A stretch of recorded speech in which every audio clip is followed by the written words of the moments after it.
दोस्तों, कल्पना कीजिए एक ऐसा दृश्य जब पूरी दुनिया मंदी की आहट से डर रही हो, महंगाई की मार से परेशान हो और महाशक्तियां आपस में व्यापारिक युद्ध लड़ रही हों।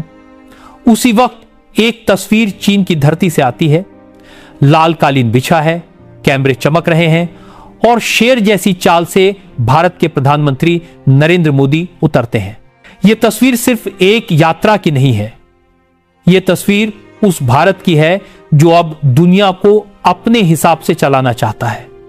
वो भारत जिसे कभी थर्ड वर्ल्ड कहकर नजरअंदाज कर दिया जाता था, अब अमेरिका, चीन और रूस जैसे दिग्गजों को अपनी शर्तें सुनाने की ताकत रखता है। दोस्तों, आज की इस स्क्रिप्ट में हम आपको बताने वाले हैं कि मोदी का चीन दौरा क्यों सिर्फ एक डिप्लोमेटिक विजिट नहीं बल्कि वैश्विक राजनीति का सबसे बड़ा मोड़ है। क्यों यह दौरा भारत चीन रिश्तों से आगे बढ़कर अमेरिका और रूस तक का खेल बदल सकता है। क्यों इस मुलाकात के बाद अमेरिकी राष्ट्रपति डोनाल्ड ट्रंप के टैरिफ वॉर का असर फीका पड़ गया और कैसे भारत ने दुनिया को चौंका दिया 7.8% की जीडीपी ग्रोथ दिखाकर। आज की ये कहानी सिर्फ न्यूज नहीं है, ये उस नए भारत की कहानी है जो अमेरिका को जवाब देता है, चीन को चुनौती देता है और रूस के साथ हाथ मिलाकर एक नई विश्व व्यवस्था खड़ी करता है। दोस्तों, अगर आपको लगता है कि ऐसी सच्चाई हर भारतीय तक पहुंचनी चाहिए तो चैनल को लाइक, सब्सक्राइब और कमेंट जरूर करें। और अगर आपको लगता है कि हमारा प्रयास काबिल तारीफ है तो सुपर थैंक्स देकर हमें सपोर्ट भी कर सकते हैं।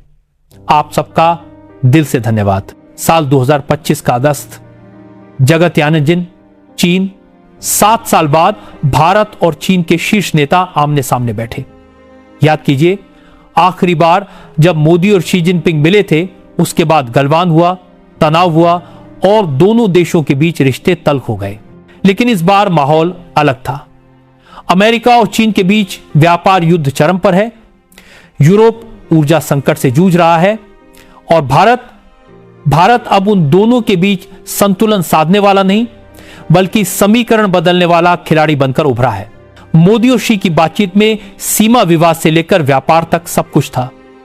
रेयर अर्थ्स यानी दुर्लभ खनिजों पर सहयोग की संभावना भी चर्चा में रही, लेकिन असली संदेश तस्वीरों ने दिया। तस्वीरों में भारत का आत्मविश्वास साफ दिखा। दुनिया भर की मीडिया ने लिखा, Modi walks in China like a lion. अब जरा सोचिए, ठीक उसी समय जब मोदी चीन में थे, वॉशिंगटन से खबर आई अमेरिका ने भारत पर 50% तक टैरिफ लगा दिए। यह कदम सिर्फ व्यापारिक नहीं था बल्कि राजनीतिक भी था। ट्रंप का मकसद साफ था, भारत को झुकाना। ट्रंप ने बयान दिया, India is a dead economy, यानी भारत की अर्थव्यवस्था अब दम तोड़ चुकी है। लेकिन दोस्तों, यहीं पर भारत ने वो चाल चली जिसने ट्रंप को सख्ते में डाल दिया। भारत ने जवाब गोलियों से नहीं बल्कि आंकड़ों से दिया। भारत की जीडीपी ग्रोथ आई 7.8%। यह आंकड़ा इतना चौंकाने वाला था कि वॉशिंगटन पोस्ट से लेकर न्यूयॉर्क टाइम्स तक सबने लिखा, India shocks the world. GDP के इस आंकड़े के पीछे क्या था? कृषि क्षेत्र ने शानदार प्रदर्शन किया, 3.7% की ग्रोथ। सेवा क्षेत्र ने दुनिया को चौंकाया। मैन्युफैक्चरिंग सेक्टर ने उम्मीद से कहीं बेहतर प्रदर्शन किया। और सबसे बड़ी बात, यह सब उस वक्त हुआ जब अमेरिका ने भारत पर आर्थिक दबाव बढ़ाने की कोशिश की। यानी भारत न सिर्फ दबाव झेल गया बल्कि और मजबूत होकर निकला। दोस्तों, अब बात करते हैं रूस की। जब अमेरिका ने तेल पर पाबंदियां लगाई तब भारत और रूस ने मिलकर नया खेल खेला। सस्ता तेल, रुपये रूबल में पेमेंट और ऊर्जा साझेदारी, इसने भारत की अर्थव्यवस्था को ऑक्सीजन दी। और अब सीईओ समिट में मोदी और पुतिन की जो मुलाकात होने वाली है वो सिर्फ दोस्ताना बातचीत नहीं होगी, वो रणनीति होगी। रणनीति जिसमें रूस भारत को ऊर्जा देगा, भारत रूस को मार्केट देगा और चीन दोनों को प्लेटफॉर्म देगा। यही है वो तस्वीर जिससे अमेरिका सबसे ज्यादा परेशान है। दोस्तों, जरा सोचिए, जब अमेरिका भारत पर दबाव डाल रहा है, चीन से तनाव चल रहा है और रूस युद्ध में उलझा है, ऐसे में भारत तीनों को एक साथ साध रहा है। क्या ये वही भारत नहीं है जिसकी कल्पना हमने कभी की थी? क्या आपको लगता है कि आने वाले 5 साल में भारत दुनिया की राजनीति तय करने वाला देश बन जाएगा? अपनी राय कमेंट बॉक्स में जरूर लिखिए हम आपकी हर राय को पढ़ते हैं। आज हमने देखा कि कैसे मोदी का चीन दौरा सिर्फ एक मुलाकात नहीं बल्कि एक संदेश है। कैसे अमेरिका के टैरिफ वॉर का जवाब भारत ने जीडीपी और रूस की दोस्ती से दिया, और कैसे भारत धीरे धीरे उस मुकाम की तरफ बढ़ रहा है जहां वो दुनिया का असली संतुलन तय करेगा। दोस्तों, मोदी और शी जिनपिंग की यह मुलाकात सतही मुस्कान और औपचारिक हाथ मिलाने से कहीं आगे की थी। बंद दरवाजों के पीछे जिन मुद्दों पर बात हुई वही आने वाले महीनों की दिशा तय करेंगे। सबसे पहले चर्चा हुई सीमा पर शांति। गलवान की घटना के बाद से दोनों देशों के रिश्तों में ठंडक आ गई थी, लेकिन अब दोनों ही देश समझ रहे हैं कि लंबा तनाव न तो चीन के लिए फायदेमंद है न भारत के लिए। भारत साफ कह चुका है कि सीमा पर स्थिरता ही असली भरोसे की नींव है। इसलिए इस मीटिंग में सीमा पर सैनिकों की संख्या घटाने और नई हॉटलाइन शुरू करने पर सहमति बनी। दूसरा बड़ा मुद्दा था व्यापार और निवेश। दोस्तों, आप जानते हैं कि चीन भारत का सबसे बड़ा ट्रेडिंग पार्टनर है, लेकिन व्यापार हमेशा असंतुलित रहा। भारत चीन से कहीं ज्यादा आयात करता है। मोदी ने साफ कहा यह संतुलन बदलना होगा। भारत अब सिर्फ आयातक नहीं रहेगा बल्कि एक्सपोर्टर भी बनेगा। यहीं पर आया रेयर अर्थ्स का मुद्दा। Mobile phone, electric car, missile और सैटेलाइट बनाने के लिए जिन 17 दुर्लभ खनिजों की जरूरत होती है उनका 90% हिस्सा चीन के पास है। भारत चाहता है कि चीन इस सप्लाई में भरोसेमंद सहयोगी बने। ये सिर्फ व्यापार नहीं बल्कि टेक्नोलॉजी व डिफेंस की राजनीति भी है। दोस्तों, अब जरा सोचिए, अमेरिका चाहता है कि भारत चीन से दूरी बनाए, लेकिन भारत उसी चीन की धरती पर जाकर उसके राष्ट्रपति से हाथ मिला रहा है। यह है भारत की नई डिप्लोमेसी। यह संदेश है कि भारत अब किसी का मोहरा नहीं बनेगा।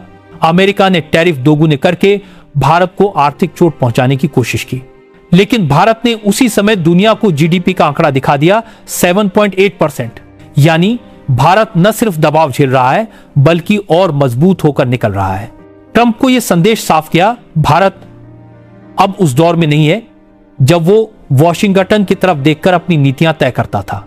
आज भारत के पास दो और बड़े साथी हैं, चीन और रूस। अब बात करते हैं भारत रूस की दोस्ती की। दोस्तों, जब पूरी दुनिया रूस पर प्रतिबंध लगा रही थी तब भारत ने रूस से सस्ता तेल खरीदा।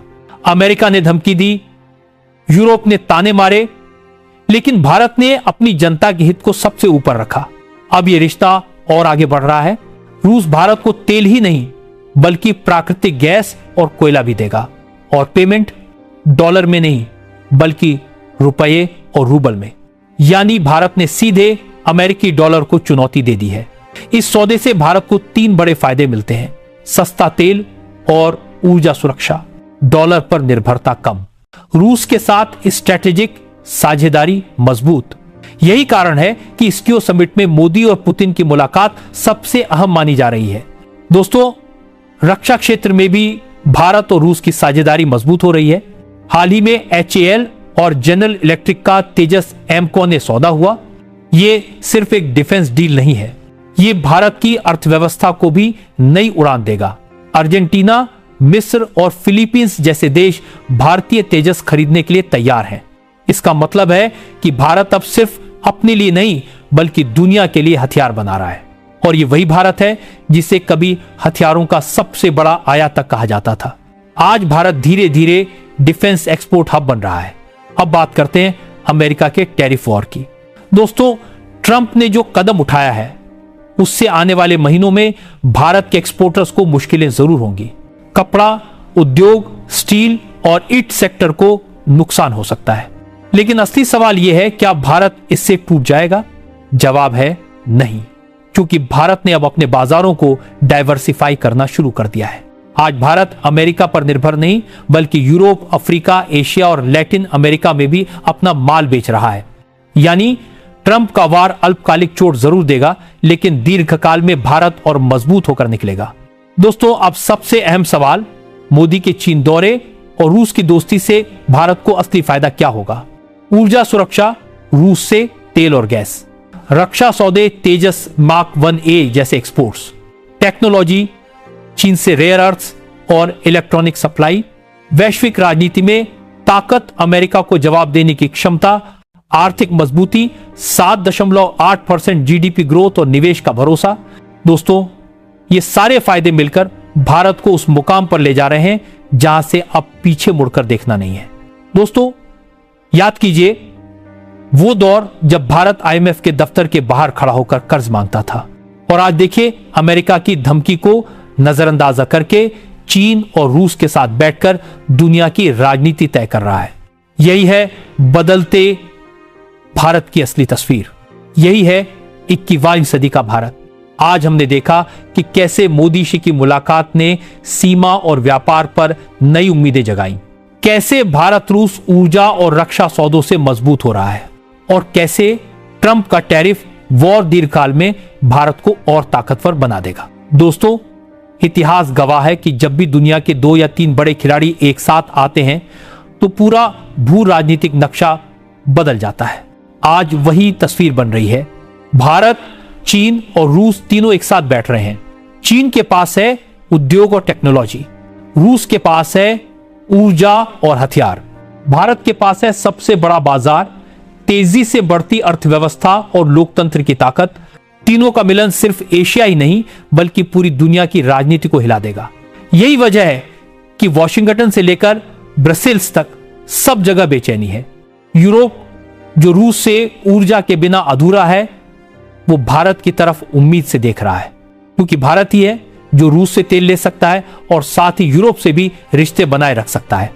एशिया के छोटे देश वियतनाम, फिलीपींस, इंडोनेशिया सब ये देख रहे हैं कि भारत अब सिर्फ एक क्षेत्रीय शक्ति नहीं रहा, अब भारत उनके लिए भी विकल्प है। अगर चीन उन पर दबाव डाले तो भारत उनका साथी बन सकता है। दोस्तों, अब बात करते हैं अमेरिका की। ट्रंप ने सोचा था कि टैरिफ से भारत झुक जाएगा, लेकिन हुआ इसका उल्टा। जीडीपी ने दुनिया को चौंकाया, रूस की दोस्ती गहरी हुई और चीन में मोदी की शेर जैसी एंट्री ने तस्वीर बदल दी। अमेरिका के लिए अब सबसे बड़ी चुनौती यही है कि भारत उसके साथ खड़ा रहेगा या चीन रूस के साथ जाएगा। और सच यह है कि भारत अब किसी एक खेमे में नहीं रहेगा। भारत अब प्लेयर नहीं बल्कि गेम चेंजर है। दोस्तों, अब सबसे अहम सवाल, मोदी के इस चीन दौरे और भारत रूस दोस्ती से आगे भारत कहां जाएगा? क्या यह सिर्फ तात्कालिक फायदे हैं या एक दीर्घकालिक रणनीति? जवाब साफ है। भारत अब मल्टीपोलर वर्ल्ड का असली स्तंभ बनने की ओर बढ़ रहा है, जहां अमेरिका अकेला निर्णय नहीं लेगा, जहां चीन अकेला दबाव नहीं डाल पाएगा, जहां रूस अकेला अलग थलग नहीं रहेगा। इस नई दुनिया में भारत ही वो देश होगा जो संतुलन बनाएगा और दिशा तय करेगा। दोस्तों, सोचिए, वो भारत जिसे कभी गरीब और पिछड़ा कहा जाता था, आज वही भारत अमेरिका को जवाब दे रहा है। वो भारत जो कभी IMF के दरवाजे पर मदद मांगता था, आज रूस और चीन के साथ मिलकर वैश्विक समीकरण तय कर रहा है। वो भारत जिसे कभी हथियारों का आयातक माना जाता था, आज तेजस जैसे लड़ाकू विमान एक्सपोर्ट कर रहा है। क्या यह तस्वीर हर भारतीय को गर्व से नहीं भर देती? क्या यह पल हमें यह याद नहीं दिलाता कि हमने कितनी लंबी यात्रा तय की है? दोस्तों, मैं आपसे एक सीधा सवाल पूछना चाहता हूं। क्या आपको लगता है कि आने वाले 10 सालों में भारत एक सुपर पावर बनेगा और अमेरिका चीन को टक्कर देगा? आपकी राय हमें जरूर बताइए। आपके जवाब से ही इस बहस का असली मूल्य निकलेगा। दोस्तों, आज हमने देखा कि कैसे मोदी का चीन दौरा सिर्फ डिप्लोमेसी नहीं बल्कि एक नया इतिहास है।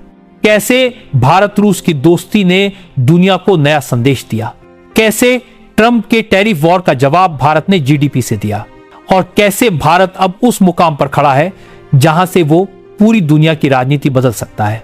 ये सिर्फ सरकार या नेताओं की कहानी नहीं है, ये हर किसान, हर मजदूर, हर इंजीनियर, हर डॉक्टर और हर आम भारतीय की कहानी है। क्योंकि भारत की ताकत सिर्फ दिल्ली के दरबार में नहीं बल्कि गांव-गांव और गली-गली में है। आज का भारत वो भारत है जो दबाव में नहीं झुकता, जो चोट खाकर और मजबूत बनता है, और जो अब पूरी दुनिया को यह संदेश दे रहा है, भारत सिर्फ देखेगा नहीं, भारत अब दिशा तय करेगा। दोस्तों, अगर आपको लगता है कि कहानी हर भारतीय तक पहुंचनी चाहिए तो वीडियो को जरूर शेयर कीजिए। आपके लाइक, कमेंट और सब्सक्राइब ही हमारी असली ताकत है। और अगर आप हमें और मजबूत देखना चाहते हैं तो सुपर थैंक्स से सपोर्ट कीजिए। आप सबका दिल से धन्यवाद। जय हिंद, जय भारत।